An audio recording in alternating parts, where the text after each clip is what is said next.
Hello, everyone.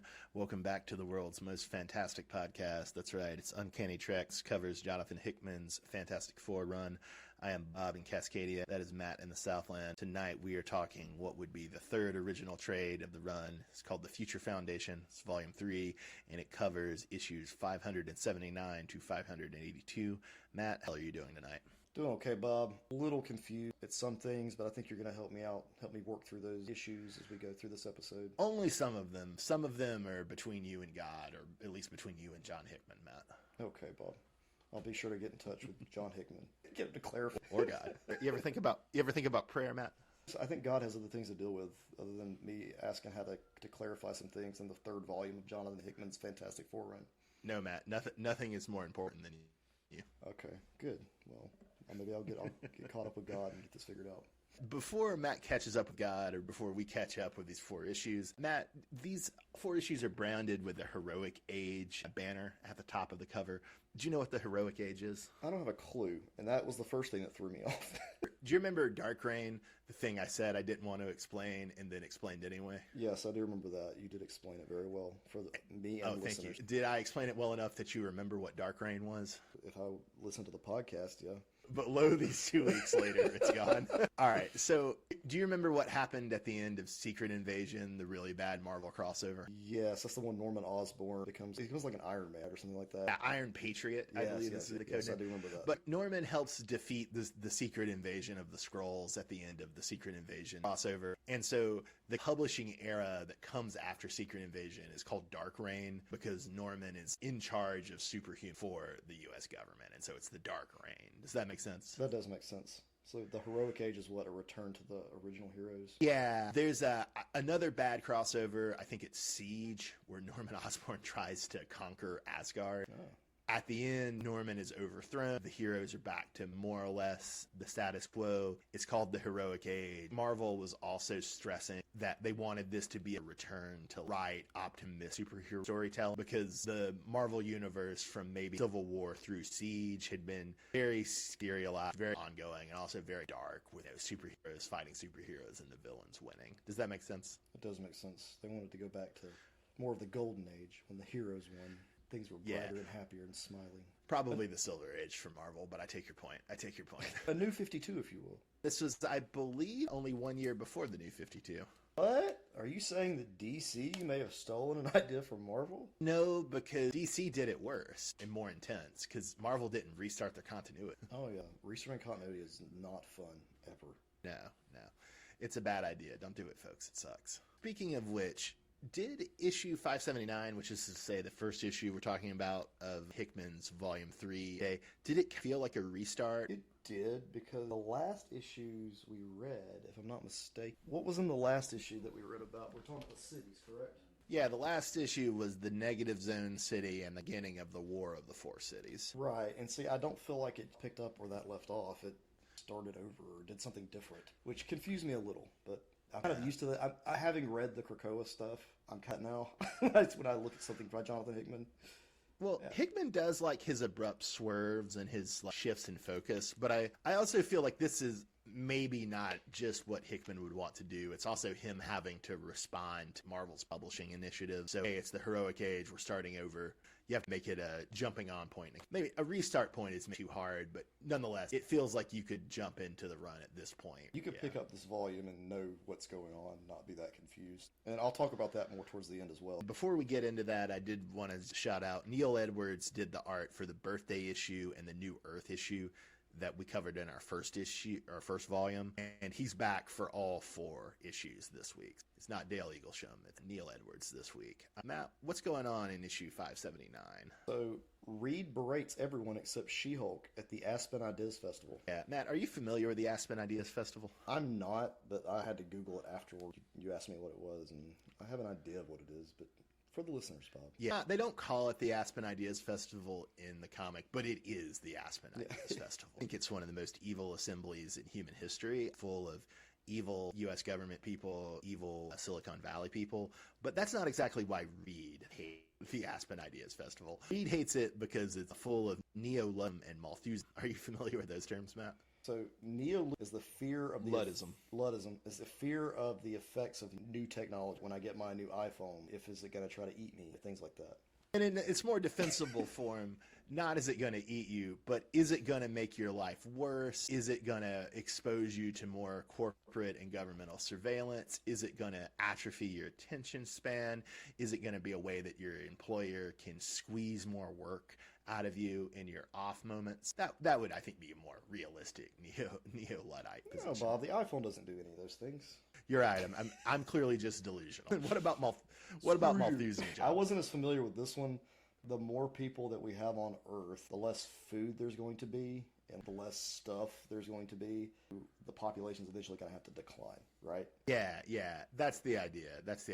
Malthus is this late 18th, early 19th century economist who really didn't like the poor. He is a capitalist economist in the tradition of Adam Smith and David Ricardo, but he really doesn't like the poor, and he's very worried that population will outstrip food supplies. That hasn't happened systematically in the way that Malthus feared that it might, but that also doesn't mean it won't happen in the future, so it's something to think about. There's only 7 billion people in the world. Although we are heading to a real demographic fall off over the next 100 years, but the question is, before the demographic fall off, is the large population going to unduly strain resources and lead to starvation? That's the question.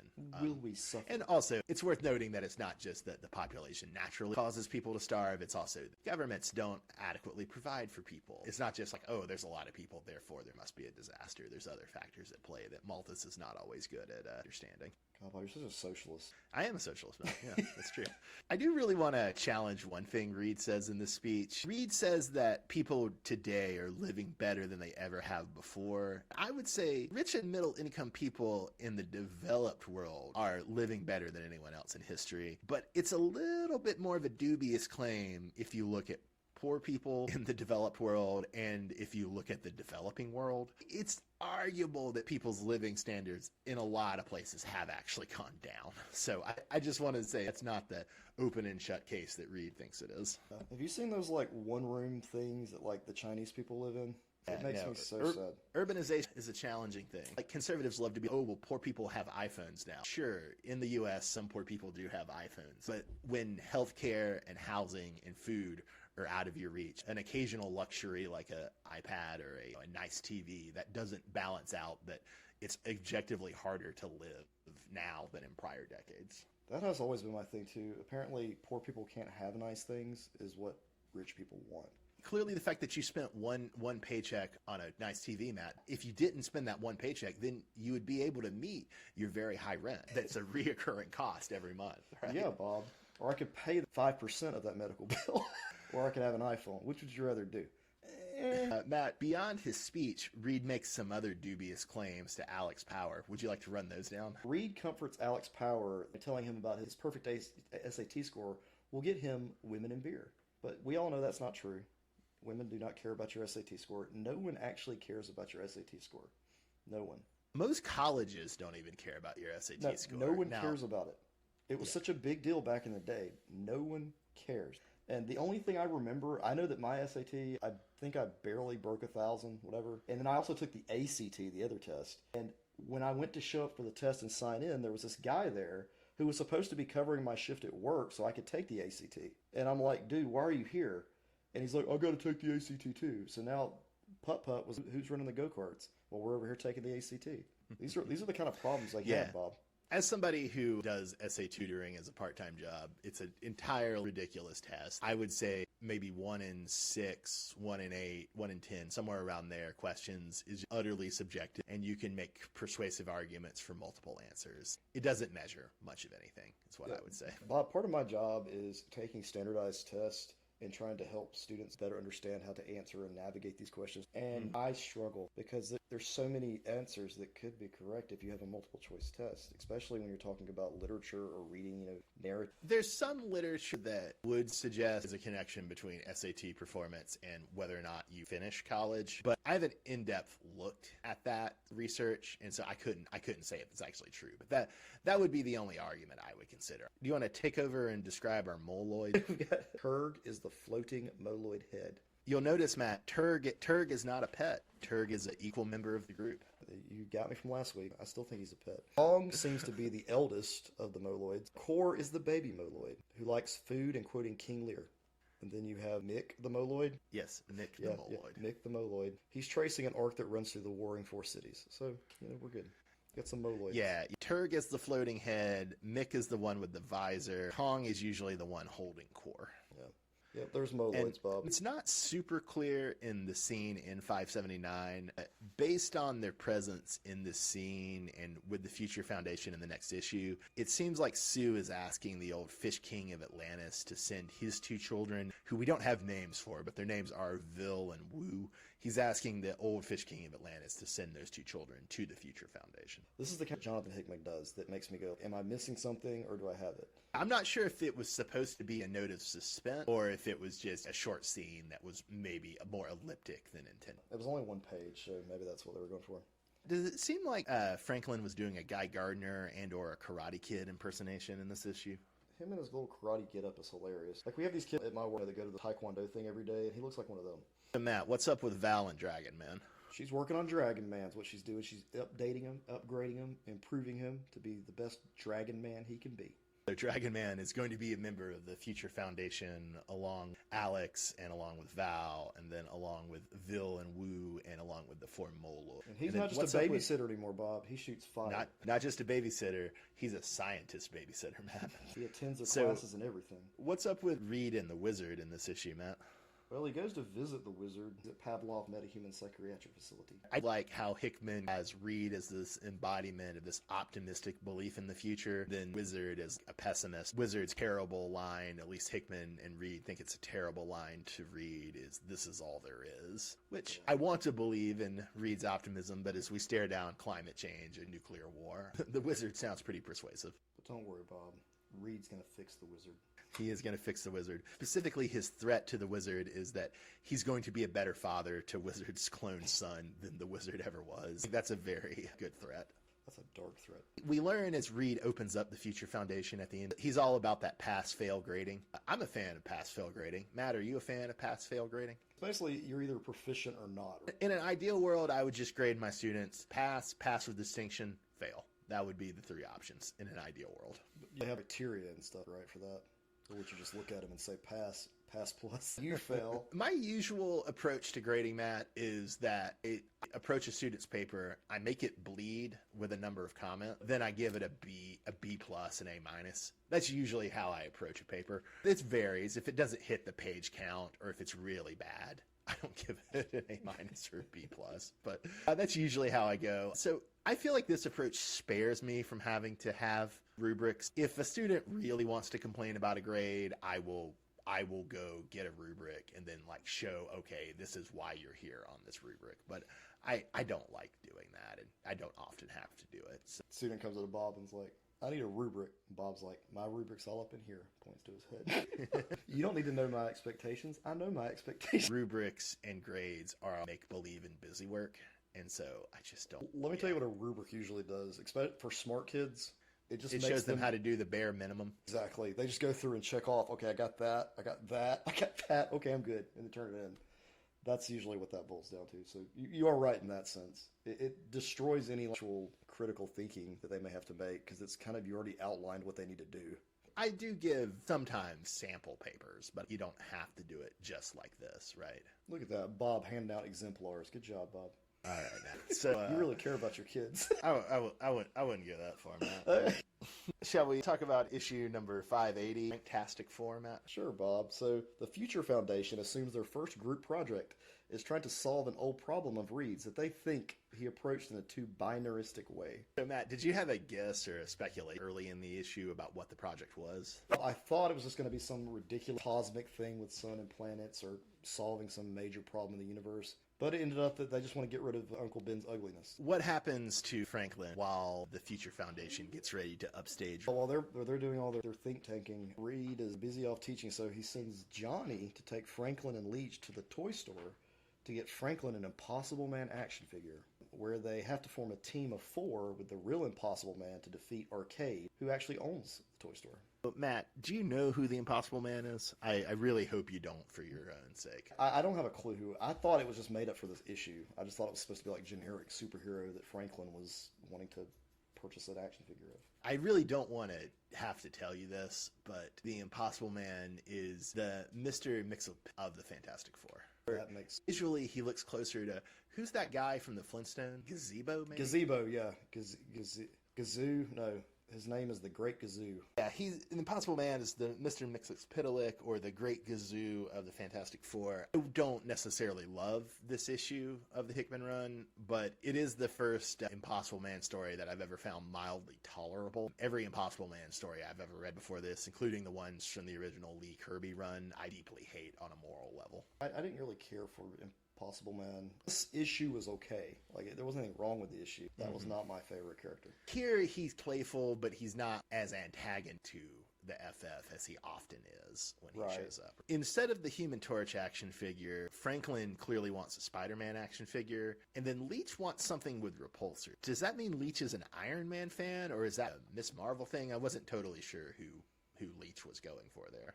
I think Leech was going for Iron Man. Like, Leech will be Iron Man one day, I'm sure of it. That makes sense, because I think this is 2010, 2 years after the first Iron Man movie. Can I just say how weird it is that Reed Richards, they can create all this crap in their lab. The kids still want like toys like Repulsor, like pretend Repulsor. Iron Man dress-up kits. When they have the actual Iron Man armor at their house, they could probably wear it, or Reed could cook them up something. The kids always say what their parents do is lame, and they always want like some other sort of alternative. That's a good point. Especially if that alternative is advertise them to them in a cartoon show, Matt. On that point about parents and kids, I did find Johnny's ex to Franklin that his dad, Franklin Storm, spent more time with Sue because they were more alike, just like Reed and Val actually was sweet. That was kind of sweet. One thing I want to point out, Bob, before is that how much I hate Arcade. I cannot stand Arcade, the villain. And before you do that, let me just say, I do like we're continuing this motif of Johnny totally doesn't know where he is. Last week, he was in this Lovecraftian cult Negative Zone club. Didn't notice. This week, he's in a toy store run by Arcade. Didn't notice. And I just hate Arcade. I have one reason for hating him, and it's called Spider-Man and the X-Men, Arcade's Revenge. I hated that game. It is so difficult. It caused me unnecessary rage at a young age. Do you know what Arcade's response to your angst would be, Matt? What would it be, Bob? Get good, nerd. Even if I got good, I don't think I could. The game is broken. I don't think anyone's ever beat it. Yeah, you got to watch the perfect run through on YouTube. Matt, were you surprised at the reveal that what the Future Foundation has actually been working on was curing the Thing? Like, when it came through, I was like, oh, that's kind of sweet. But at the same time, why, if these kids could figure out, why hasn't Reed? And then they had a good explanation. The binaristic thinking, Matt. Ben is the voice for your point, where he's like, you've been trying to fix me for years, and now you're telling me a bunch of kids outsmarted the smartest man on the planet. Well, the whole idea that you can, like, switch on and switch off the powers. That's the Moloid mix point, which is a kind of a good point, right? That all the other ones have an off state for their powers, except for the Thing. Thing apparently had an off switch, but Reed didn't figure it out in time. Well, it's not that he had an off switch, but it's that he never thought about giving him an off switch. He only thought about curing him. No, it's that binary thinking. I do also like that Bentley 32 suggests that they clone Ben before he takes the cure, just to be on the safe side. The whole cloning thing, this comic makes me feel like I'm in the same world as what happened in Krakoa. This feels like a consistent Marvel universe, because we're talking about clones, we're talking about all these crazy cities and different things and different civilizations, different groups, obscure characters coming back and coming into things. It's fascinating how Jonathan Hickman's writing is just weaving a world that has been around for so long, but this is much more interesting. I'm feeling there's more to it. I take that point. It's also interesting that in this arc, in the first issue, we have Reed that is most self-righteous. Then immediately that undercut by the second issue, where he gets owned by a bunch of kids because they're able to look at the problem more holistically than he is. Hey, we can make Uncle Ben normal for a whole week. And there's also that tragedy of if Reed had thought of this 15 years or so ago, it might have been a lot more. He might have been able to control it a lot more. Right. But instead, it's at least as they explained it in the issue, the Thing is so oversaturated with cosmic radiation now that they can only give him 1 week a year. I did want to ask, do you think this was Hickman's secret way of smuggling in the Thing ring from the cartoon? Possibly, Bob, because, Thing ring, the dude could go from being Benji Grimm to the Thing with his Thing ring, turn it on and turn it off. This was a subtle nod to that.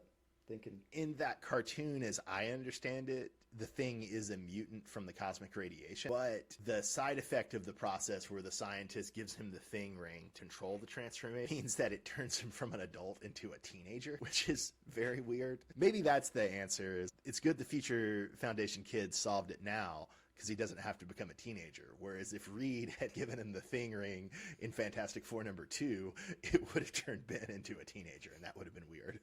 I'm just going to say, the Fantastic Four is really weird. If you think about it, they're a little bit of a merger of 1950s horror and kaiju. Well, not really horror, but kaiju and science fiction horror comics of giant aliens invading, that sort of stuff.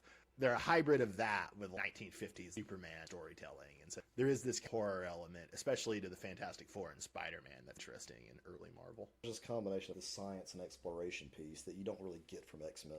Yeah, you get the science from Mr. Sinister. Yeah, that's another part, because it anticipates Star Trek. It's FF predates Star Trek, but you also had those adventure comics of Challengers of the Unknown and Sea Devils and the original Suicide Squad in the late 50s that are like similar groups of scientists, groups of explorers. Kirby created the Challenger, so there's really a continuity there. Also got two issues left in this. Yeah, we got a two-parter, Matt. It's 581 and 582. You want to tell us what goes down in the two-parter?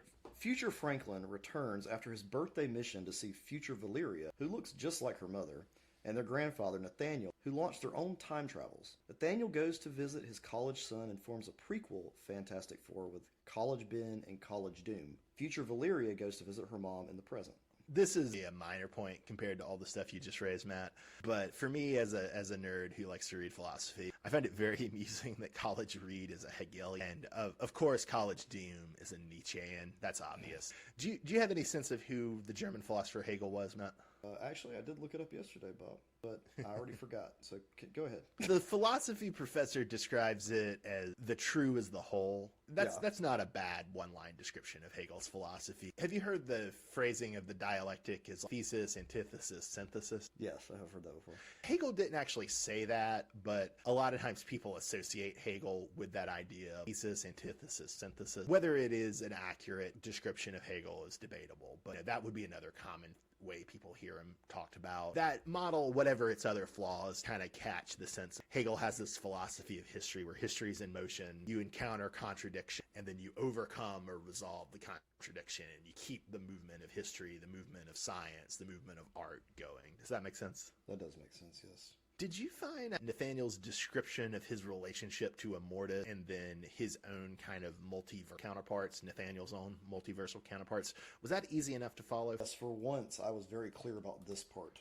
Me too. I was relieved. Did it stand out to you that it's an interesting inversion of Reed's multiverse situation from the original three-parter we looked at, the Solve Everything three-parter? Where Nathaniel is hunting down and exterminating other versions of himself. Reed is trying to assemble a council of other versions of himself. It's crazy. That right there, like I said at the beginning, this felt like they were starting over, but like a jumping on point. But it still refers back to it still has the same structure, which is pretty fascinating. Well, then the other subtext I like, and I'm not so sure if this is intentional or if it is intentional what it means, but I love how both in the birthday issue and here, Sue is like instantly hostile to her adult time-traveling children. She pins Val against the wall with her invisible force fields here. I guess she doesn't trust people that just show up like in their house. That's the problem. But you also wonder, as Val and Frank are presented here, and we'll talk a little bit more about this, they seem to be well-intentioned, right? Right. Maybe it's supposed to be, oh, there's something wrong with them, and Sue senses it. It's odd that she does go right after them and doesn't. But think about how many times people just bust up in the Fantastic Four head. Did you get Thor or Steel vibes from the different Nathaniels? I was especially thinking on like the first page of number 582. Yeah, when I did see that, it was weird because they all have different weird-ass outfits. Did you have any thoughts on the Anachronaut themselves? I did a little research on them because I didn't know who they were. My understanding is they were defeated. These guys were defeated by Kang and became his commando. They look like just random rip-offs from other things. You're schooling me on this. I had no idea the Anachronaut had history or associations with Kang. I thought the designs were not amazing, but sort of cool. One's like Gladiator, robot gladiator dude, Gorn. There's a little monkey man that has like metal limbs, short but giant-headed pirate guy that looks like some warrior man, Conan the Barbarian type dude. They're weird. Once again, though, they're super obscure. I didn't have a clue who these people were. I don't necessarily think you have to. I thought you were about to tell me, Bob, they've had 4 different ongoing series at some point. No, Matt, that's just Day Tripper from the X-Men. You leave her alone. the forever people. Yeah, you leave the forever people. The forever people walked so Hickman's FF could run. What did you think of the reveal that the Council of Reeds from the first volume is so messed up because they're all orphans because of Immortus's Nathaniel hunt? That's what's going on. I just thought they were just going to stop Nathaniel from killing people, but now it all makes sense once you get to that last page. Were you surprised when future Franklin and future Val betray the surviving Nathaniel because they want to fix the timeline? Yeah, I was extremely surprised. But I mean, it had to happen, and Franklin kicks him in the face, which is also funny because you get that one piece of action in the comic, literally kicking him in the face. Did you get Crisis on Infinite Earths energy off of the revision waves and all the fades to white? I got 0 Hour vibes. You do know what the subtitle to 0 Hour is. 0 Hour Crisis in Time. Very good. That'll get you laid. I will say that's probably more likely to get you laid than a perfect SAT score. I don't think either is likely to get you laid, but I think it's maybe more likely than a perfect SAT score. General point, maybe as we're winding down, one of the things that really impresses me about Hickman's FF run is that it takes many, many things I hate, which is to say the Aspen Ideas Festival, Multiverse, Retcon, The Impossible Man, prequel Fantastic Four, if you will, children, and somehow it makes them all absolutely awesome and work together. That's insane to me. The whole thing with the children piece, anytime children are involved in things in comics, I always feel like this is just going to get weird. Especially when they did it in Superman, when he had kids. It always changes things. But for this, it's very interesting, mainly because the kids are so smart that I don't worry as much about them. I don't fear that they're going to get hurt. But it's also much more natural, or it's a natural evolution of the FF, given that the focus of the series always has been so much on family. The whole prequel piece, too, was interesting in that issue, where you had all the different versions of Reed, Doctor Doom, and the robot suit and things. But let me say this about Impossible Man. I guarantee you're going to see a limited series streaming on Disney Plus with Impossible Man, Bob. I would have told you you're insane, Matt, but yet we have an Agatha series coming, so I guess nothing's off limits. I really wish I would have read this before I had multiverse fatigue. I get you, but to me, it somewhat overcomes my multiverse fatigue. Maybe the difference is you have multiverse fatigue, I have multiverse hostility. Yeah, you want well-written multiverse stories, not shitty multiverse stories. Well, I don't want multiverse stories right now. No, I don't want them at all. But this is well done enough that it overcomes my disdain for the genre. Yeah, and this is very well written, not to admit. Like, I don't think I would enjoy other Fantastic Four as much as I'm enjoying this, just because of the way that Hickman's done it. I like Grant Morrison and Batman. I'm not going to make you go into a bunch of other Fantastic right after this, but at some point in the future, you might enjoy quite a lot the Walt Simonson and the Mark Waid Fantastic Four. You might even enjoy the Dan Slott, although the Dan Slott FS, it's not at this level. The cutout for boob window thing. That's the DeFalco and Ryan FF. I'm not going to make you read the DeFalco. I didn't read the DeFalco and Ryan FF. I skimmed it. The Simonson and the Wade runs have moments that approach how good the Hickman run is. I think they're all very worthy. Well, that's good. Awesome. Maybe in the long distant future, I wouldn't mind looking at the original Kirby Lee FF. I love it. I think it's really interesting to see how it lays the foundation for everything. But I don't know. It is a lot of comics. Well, Bob, let's talk about these issues specifically. What was your favorite visual? I really like the Anachron splash in the last issue. I'm basic when it comes to this stuff. Bob loves those character splash pages. I think it's the same issue, Doctor Doom bashing in Nathaniel's face with what looks like a magical cricket paddle. Yeah, that was a good moment, man. That was a good moment. What was your favorite bit of dialogue, Matt? Similarly in that two-part, that Ben Grimm getting into his robotic suit and saying, I could get used to this. Yeah, it's the proto thing. I'd totally forgotten that in our earlier discussion of the Thing ring. I really liked Doom to the hunting Nathaniel. To Reed burns off the hunting Nathaniel's hand. Bold talk for a one-armed man. Bold talk for any man facing Doom. Doom rules, man. I mean, I don't want to hype it up too much, man, but Valeria and Doom interacting is just always the best thing ever. It's so good. I think you've actually told me about that before. I think you were texting me as you were reading this at some point. I first read this maybe like 2-3 years ago. So I look forward to that. Now, my favorite issue in this particular volume, Bob, I'm just going to give it to the two-parter. That seems like cheating, but we'll just leave it at that. It is cheating, but we'll allow it. We'll allow it.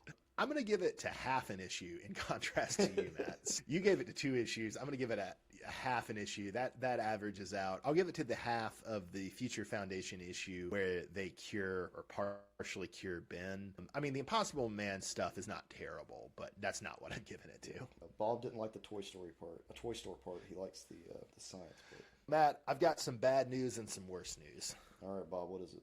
So the bad news is next time we break the pattern of 4 issues, we have 5 issues and you have to read 5 whole issues. That's the bad news. Okay, I'll try. It'll be a slog. The worst news is, Matt, do you know what the title of the next volume is? I don't know, Bob. I don't know what it is. Just the number 3, Matt. Only the number 3. But Bob, and there's a 4 of them. there's a grave on the cover, Matt. Oh, someone's gonna die. That's Do right. I need to Matt. go ahead and all right here. Let me just go ahead and make a prediction. I have not read ahead, and I don't remember. I don't know anything. Trust me, I have no clue. If I had to guess, Johnny dies. Don't tell me. I'm just making a prediction now. Johnny dies. I mean, it could be. Okay. I think every member of the FF has died at some point in the 70 years of publication. Death in comics is just not even like real. It does the death, and the death is overdone. Like it does about the best you can do with multiverse. It does about the best it can do with a character death, if that makes sense. Well, I guess I'll look forward to the death, Bob. Join us next week when we cover Fantastic Four by Hickman, Volume 4. Read. I'm Bob in Cascadia. That's Matt in the Southland. We are Uncanny Treks. Thanks for listening. Thank you for listening.